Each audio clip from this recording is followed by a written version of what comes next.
Привет, Скорпионы! Это прогноз на неделю 20-26 октября. И карта недели Скорпионы. Звезда. Приятное эмоциональное общение звезда.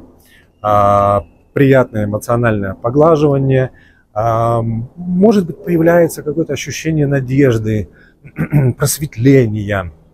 Карта звезда знаменует вот это такое предрассветное, предсумеречное время, когда последняя яркая звезда загорается на небе и начинается новый яркий день.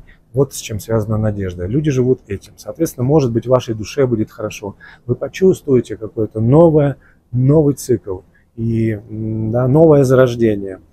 Не впадайте в иллюзии, когда вам кто-то предлагает: я подарю тебе звезду, а ты давай там воду продолжай носить, как в том мультике. Но тем не менее, это приятная эмоциональная карта, чего я вам желаю. Успешной недели, пока.